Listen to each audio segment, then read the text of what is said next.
Bonjour Vincent François. Bonjour. Alors merci d'être venu me rejoindre dans Cavalcade. Cavalcade qui, cette semaine, a décidé de se pencher sur une grande première qui a lieu il y a quelques semaines. C'était la première d'un concours de dressage au Haras de la Vendée. Et vous en êtes l'organisateur, c'est ça? Tout à fait, c'est ça. Vous êtes le président de l'AFAE, c'est ça? La FAE, les Cavaliers de l'Étrier, tout à fait, je préside depuis 4 ans maintenant. D'accord.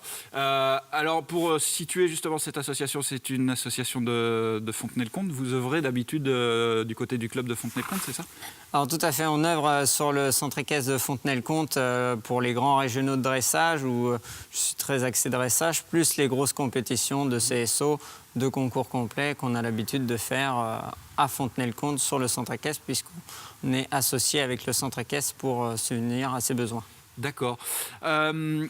Quelle idée d'aller organiser un concours de dressage au Haras de la Vendée? C'est venu de quoi? L'idée est venue d'une visite avec Jérémy il y a 2 ans de ça. Jérémy, c'est Jérémy Chet, qu'on verra dans le reportage tout à l'heure. Ouais. Et donc, dans le coup, on a pu remarquer le CSO de la MFR de Bournezeau qui est organisé là-bas. Et donc, j'ai dit, le site est quand même pas mal. Il y a une belle carrière. On pourrait peut-être organiser quelque chose de bien et avec du haut niveau, puisqu'à Fontenay-le-Comte, on est limité par rapport aux installations. Donc, à partir de là, j'ai commencé à mettre en marche quelques discussions avec des officiels de compétition pour voir si c'était faisable et viable. Et donc, dans le coup, il y avait les feux verts. Et donc, après, je suis parti et j'ai mené le groupe de l'association à ce projet. D'accord. Alors, rapidement, l'association, vous êtes combien dans cette association? Parce que j'imagine qu'il faut un peu de monde quand même pour organiser, et en plus quand on n'est pas à domicile. Tout à fait, il faut un peu de monde. Donc l'association compte 250 adhérents, néanmoins en actif, nous sommes une 50aine. Donc voilà, après c'est assez délicat pour les bénévoles, mais on y arrive et après on a l'entraide de tous les amis qui sont autour de l'association, qui viennent aider l'association dans le coup. D'accord. Alors vous avez tapé un peu fort, si je peux me permettre, dès le premier coup, parce que votre concours a duré pratiquement 2 jours. 2 jours, presque c'est 3, ça. non? Presque 3. 3 jours, c'est en février, donc voilà. Oui, parce que vous remettrez le couvert, on remet le couvert sur 3 jours. Et tout à fait. Et donc dans le coup, oui, on a tapé très fort et très haut dès le premier tour. Premier pari assez haut et dans le coup, pari réussi puisque Jérémy Chet et M. Xavier Demoulin, directeur du Haras de la Vendée, nous en a félicité par rapport au nombre d'engagés, puisque nous avions 110 engagés, dont des cavaliers Pro 1, dont aussi Rodolphe Scherer, qui était présent, cavalier olympique. Alors on va expliquer un petit peu pour les téléspectateurs qui ne connaissent pas forcément le dressage. Donc vous me dites une centaine d'engagés sur les 2 jours de compétition. Ça veut dire qu'il y a plusieurs niveaux d'épreuves différents, c'est ça?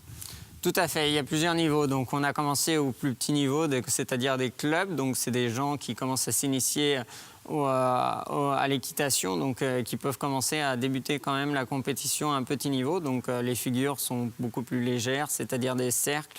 Et après, quelques arrêts, transitions, donc voilà, le changement d'allure au trot, galop et pas. Et au fur et à mesure, on augmente les exigences, donc on va commencer à avoir des pas de côté, donc les chevaux qui se déplacent latéralement. Après, on va avoir encore le niveau au-dessus, donc c'est le passage, le piafé, donc là c'est pour le niveau Pro 1. Et donc là, les juges, bien sûr, mettent des notes beaucoup plus exigeantes puisque le travail, il est d'autant plus difficile. Alors Pro 1, c'est le top niveau, quoi, en fait. Pro 1, c'est le top niveau. Il n'y a pas plus au-dessus. Okay, c'est pour ça que vous me parliez de Rodolphe Scherer qui était venu avec son cheval de tête. Alors voilà, Rodolphe Scherer est venu. Après, lui, il s'adapte par rapport à sa discipline en concours complet. Donc lui, il a pris un niveau un peu en dessous, mais néanmoins un niveau assez soutenu. Donc voilà, pour emmener Macara ou ses autres chevaux de tête, justement, au Portugal qu'il avait prévu. D'accord. Cavalcade a été voir votre concours de dressage. On avait des caméras là-bas. On a été interviewé une cavalière pro, justement, qui nous a expliqué un petit peu tout simplement la règle du jeu. Et puis on va retrouver en fin du reportage Jérémy Chet, qui s'occupe de tout ça au Haras de la Vendée, nous expliquer un petit peu les relations et les idées qu'il avait. Reportage, et puis on se retrouve dans un instant.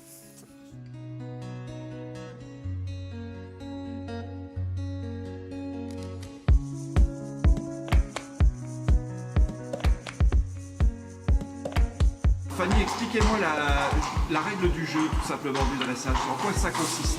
Alors ça consiste à dérouler une reprise soit libre, soit imposée, sur un carré normalement de 20 par 60 mètres, et de dérouler des figures normalement qui sont imposées par le protocole devant un jury. Plus les reprises sont difficiles et plus le niveau du cheval devient très technique et difficile aussi pour lui à accomplir toutes les figures qu'on doit effectuer.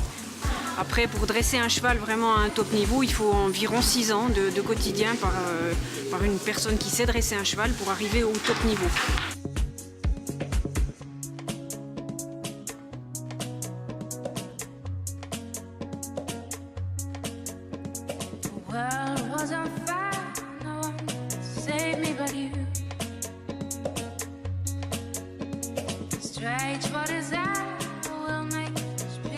C'est le week-end des premières fois en fait, donc première fois qu'on a un concours de dressage ici au Haras de la Vendée, première fois qu'on travaille également avec l'association de Fontenay, l'étrier fontenaisien.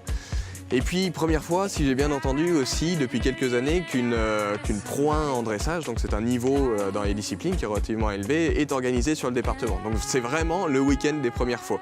À côté de ça, le Conseil général soutient la filière professionnelle. Bien entendu, ce sont les subventions, c'est ce qui est le plus connu. Mais ce qui est un peu moins connu, c'est le soutien matériel et logistique que le Conseil général peut apporter à travers le Haras de la Vendée. La mise à disposition du site, on a aujourd'hui de belles installations, on a une super carrière de 65 par 35 avec un éclairage, un matériel de son qui est à disposition. On a également une disposition qui permet justement de faire de l'événement et d'accueillir du public, le parking, les box, voilà. Ce sont vraiment des conditions particulières pour faire du concours. C'est véritablement une vitrine pour la filière auprès du grand public.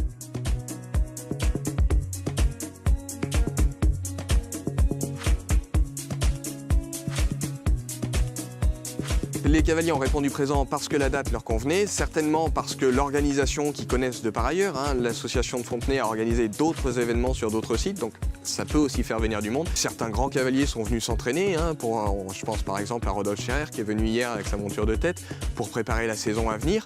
Effectivement, ça peut avoir une certaine attractivité sur la clientèle de la filière.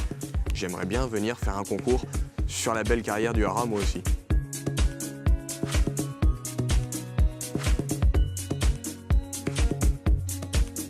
Alors Vincent, on vient de voir le reportage. On a donc vu la carrière du Haras, le Haras de la Vendée. Ça, c'est un outil, je dirais pas incontournable, mais c'est un super outil quand même d'avoir le Haras de la Vendée pour organiser du concours. Alors tout à fait. Le cadre est quand même génial déjà pour commencer. Le cadre extra, formidable, c'est magnifique.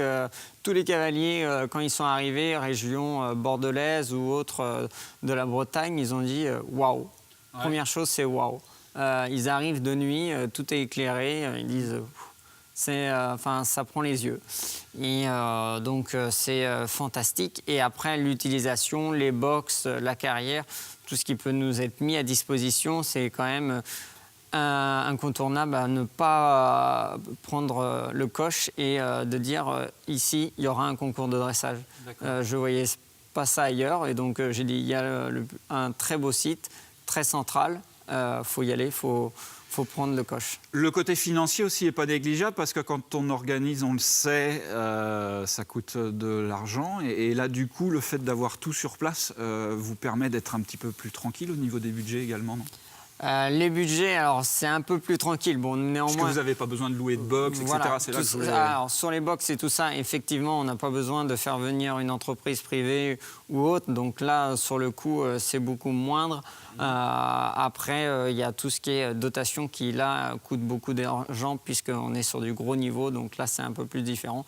On arrive à équilibrer les comptes, mais faut être bien organisé. Si on est mal organisé, on fait qu'une fois. D'accord. Alors, a priori, vous l'êtes bien organisé parce que quand on se promène un petit peu dans le calendrier, on s'aperçoit que là, d'ici quelques semaines, vous remettez le couvert avec encore un autre concours de dressage. Est-ce que vous avez déjà des cavaliers qui sont inscrits ? Est-ce que vous avez déjà quelque chose qui vibre sur cette prochaine édition là ? Alors oui, ça a répondu présent puisqu'on a déjà quelques cavaliers qui sont engagés, dont on a réussi à attirer la région parisienne, qui est très difficile puisqu'ils ont leur site habituel sur la région parisienne et sur Le Mans. Donc un concours Pays de Loire, en Vendée, à La Roche-sur-Yon. Bon, ils ont vu que la première édition s'est bien passée. Les échos étaient tous bons puisque les enquêtes de satisfaction qu'on a eues par le site internet que Valentin François a effectué ont été que bonnes. Donc, dans le coup, les engagés et dont les plus gros niveaux qui ont déjà commencé à s'engager puisque les places sont limitées. Et on a des Pro 1 et des amateurs élites. Ah oui. Vous limitez les places ? Oui, on limite les places par rapport à l'organisation pour que ça se déroule le mieux possible pour eux et qu'il n'y ait pas de mécontents à la fin du concours et que tout le monde soit heureux. Et donc voilà, et il y a de la place pour tout le monde. D'accord. Alors quand je parle de limiter les places, c'est limiter le nombre de partants, bien entendu. Il faut être un peu plus précis. Parce que du coup, en termes d'horaire, pour un dressage, vous êtes quand même assez... c'est une discipline assez timing. Hein, quand tel cavalier doit être sur la carrière à telle heure devant les juges, c'est très, très réfléchi et très strict, hein, je crois. Ah oui, alors ça, c'est une préparation donc à la fin des engagements, donc c'est-à-dire le mardi matin, dès 6 h, on est au taquet en train de regarder le listing des partants et en fonction du règlement FFE, donc il y a 50 minutes entre chaque cavalier. Donc à partir de là, il faut pouvoir mettre, quand il passe 2 fois, 50 minutes. Donc c'est un gros casse-tête, mais néanmoins, à la fin, il faut que ça soit tout à la minute près et que ça soit à l'heure, que tout soit terminé à l'heure et pas à la nuit. Et alors concrètement, dans le déroulement, du coup, les cavaliers, eux aussi, sont briefés là-dessus. Ils savent à quelle heure ils arrivent et tout se passe bien, parce que c'est facile de prendre vite quelques minutes de retard. Tout à fait. Donc, dans le coup, ils ont un affichage qu'on met directement sur le site internet ou l'intermédiaire des réseaux sociaux pour informer des informations, des changements d'horaire ou quoi que ce soit, mais pour que tout le monde soit à l'heure et tout le monde respecte ça, puisque dans le coup, eux aussi seront contraints derrière à avoir des soucis, donc s'ils ne respectent pas les horaires. Donc voilà, tout le monde est à l'heure et tout le monde est compréhensible par rapport à ça. Donc il y a des juges qui les jugent. Combien de juges autour des carrières, rapidement ? Combien de juges ? Donc 3 juges et ça peut aller jusqu'à 5. D'accord. En fonction du niveau, sachant que les juges sont très rares de nos jours, donc on est obligé d'aller les chercher un peu partout dans la France. Donc là, ils sont quand même heureux de venir en Vendée. Ils sont heureux de venir en Vendée, ils découvrent la Vendée, donc ils sont contents par rapport à ça, par rapport au niveau qu'on peut engager. Et donc dans le coup, au prochain concours, c'est l'ex-présidente de la Fédération de commission de dressage qui viendra au concours et elle vient de Lille. Eh bien, écoutez, j'espère avoir donné envie aux téléspectateurs d'aller vous voir au prochain concours dans le mois de février. Merci en tout cas d'être venu dans Cavalcade, Vincent. À bientôt. Merci Antoine.